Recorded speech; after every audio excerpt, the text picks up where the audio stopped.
ধরেন গল টেস্টে শ্রীলঙ্কা কোনোভাবে 50-60 রানের লিড নিল এবং খেলার 120 ওভার বাকি। আপনাদের কি মনে হয় বাংলাদেশ এই টেস্টটা ড্র করতে পারবে, নাকি প্যানিক করে ম্যাচটা হেরে যাবে? খুব ট্রিকি একটা সিচুয়েশনে গল টেস্টে তৃতীয় দিন শেষে বাংলাদেশের অবস্থান, সেটা আলোচনা করছি। বাংলাদেশের কি স্ট্র্যাটেজি হওয়া উচিত ফোর্থ ডেতে, সেটাও আলোচনা করব।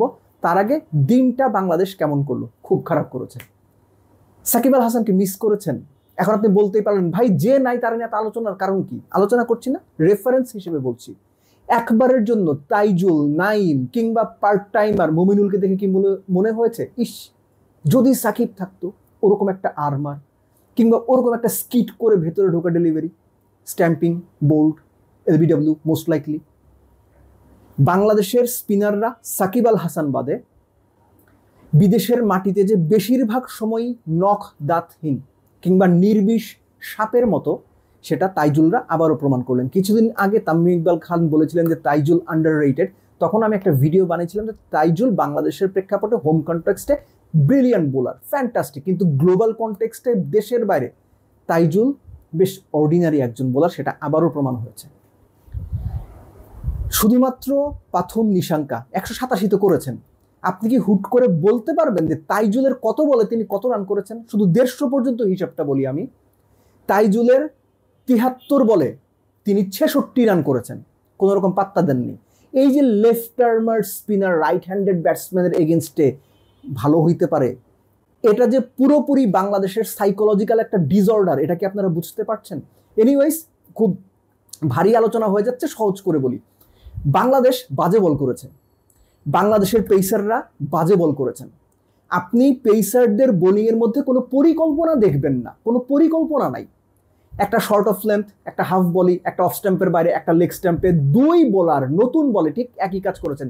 নাহিদ রানা এবং হাসান মাহমুদ, নাহিদ রানা বেশি খারাপ। নাহিদ রানা তার ফার্স্ট যে 8-9 ওভার বল করলেন, এর মধ্যে প্রতি ওভারে অন্তত একটা বা দুটো ডেলিভারি, প্রথম 8-9 ওভারে নাহিদ রানা 14-15টা ডেলিভারি লেগ স্ট্যাম্পে করেছেন। একজন প্রিমিয়ার ফাস্ট বোলার যিনি 145-এ বল করছেন, তার কোনো প্ল্যান নাই, তার কোনো লেন্থের ঠিক ঠিকানা নাই, এক এক সময় এক এক জায়গায় বল করছে। তো তাদের বলে মারবে না তো কাদের বলে মারবে? শ্রীলঙ্কার দুই ওপেনার, নিশাঙ্কা তো 187 করে আউটই হয়েছেন, তার কথা আলাদা করে আর কিছু বলার নাই। উদারা ডেবিউটেন্ট, আপনি কি জানেন তার ফার্স্ট ক্লাস স্ট্রাইক রেট কত? 79। তাকে আপনি অফ স্ট্যাম্পের বাইরে এমন একটা লেন্থে বল দিচ্ছেন যেখানে একদম ঠান্ডা মাথায় শট খেলা যায়, তাকে ইনভাইট করছে, তিনি শট খেলছেন।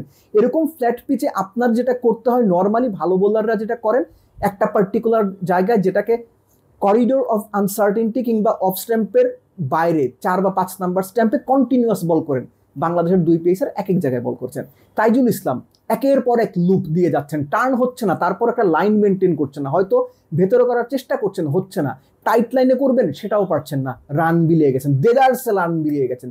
আমি যদি ঠিকঠাক মনে করতে পারি, প্রথম 8 ওভারের মধ্যেই বোধহয় বাংলাদেশের দুই পেসার 8 বাউন্ডারি দিয়ে দিয়েছেন। আর তাইজুল বা নাইম মিলে তো কোনো রকম থ্রেট তৈরি করতে পারেননি, কোনো রকম প্রেশার দিতে পারেননি শ্রীলঙ্কাকে।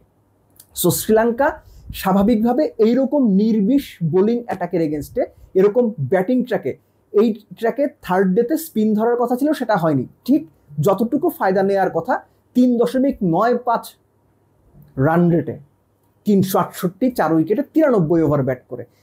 এখন বাংলাদেশের স্ট্র্যাটেজি কি হওয়া উচিত, বা কি হলে বাংলাদেশ মোটামুটি এই টেস্টে গ্রিপটা পুরোপুরি আলগা হওয়া থেকে রেহাই পাবে? আমি বলছি, একটু ঠান্ডা মাথায় শুনবেন। বল, নতুন বল, এখনো 8 ওভার হয়েছে। যদি দেখা যায় ফোর্থ ডেতে প্রথম আধা ঘন্টার মধ্যে, ধরেন আপনার 6-7 ওভারের মধ্যে যদি 2 উইকেট পেসাররা তুলতে না পারেন, বাংলাদেশের দ্বিতীয় কোনো চিন্তা ছাড়া নেগেটিভ অ্যাটাকে যাওয়া উচিত। নেগেটিভ মাইন্ড সেটআপে বল করা উচিত যে ভাই যেমনি হোক রান আটকা, বাউন্ডারি আটকা, এক নিক বাউন্ডারি আটকা। এছাড়া কোনোভাবে যদি শ্রীলঙ্কা 550-60 করে ফেলে, বাংলাদেশের জন্য কিন্তু বিরাট বিপদ। শুরুতে এটা বলছিলাম, কেন আমি কথা বলছি, ম্যাচের কত বাকি? 20টি বা অন্যান্য সমস্যা বাদ দিয়ে 180 ওভার বাকি। এখন আপনি চিন্তা করেন, শ্রীলঙ্কা 127 রান পেছনে, 180 ওভারের মধ্যে চতুর্থ এবং পঞ্চম দিন মিলে শ্রীলঙ্কা যদি 60 ওভার ব্যাট করে, যে রান রেটে তারা ব্যাট করছেন, 60 ওভার ব্যাট করলে নিজের পক্ষে শ্রীলঙ্কা 200 করবে, এবং 200 করলে শ্রীলঙ্কার লিড হবে 73 run.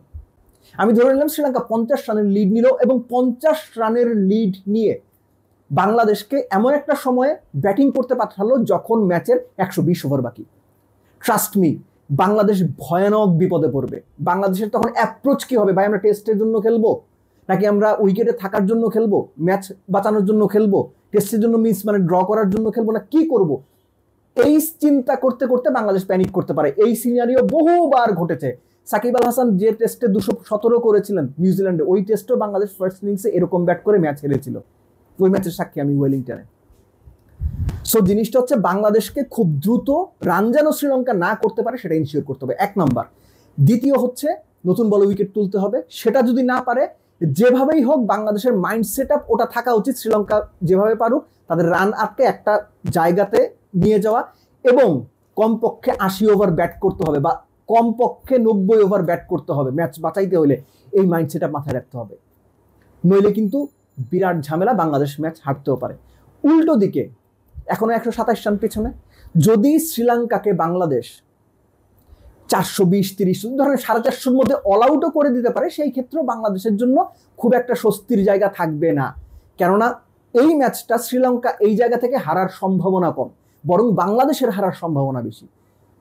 Think tank, captain, coach বা অন্যান্য যারা আছেন তারা কি ভাববেন, কি প্ল্যান করবেন আমি জানি না, কিন্তু এই টেস্টে এখনকার সিচুয়েশনে আমি যা যা বললাম এগুলো যদি ব্যাটে বলে মিলে যায়, ঠিকঠাক মতো হয়, বাংলাদেশের জন্য ম্যাচ বাঁচানো কষ্ট হয়ে যাবে। সেকেন্ড ইনিংসে বাংলাদেশকে ফার্স্ট ইনিংসের চাইতেও বেটার ব্যাট করতে হবে।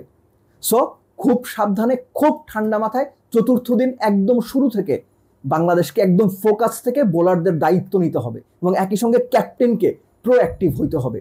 যখন কোনো কিছু হচ্ছে না, হওয়ার জন্য ট্রাই করতে হবে, অথবা নেগেটিভ লাইনে বল করে বাউন্ডারি আটকে দিয়ে শ্রীলঙ্কাকে ওই জায়গায় নিয়ে যেতে হবে যেন রান যত কম হয়।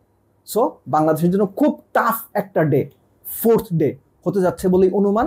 এক্সপেক্ট করি বাংলাদেশ বাউন্স ব্যাক করবে, কিন্তু যে বোলিং হয়েছে এই বোলিংয়ে বাউন্স ব্যাক করাটা খুব ডিফিকাল্ট।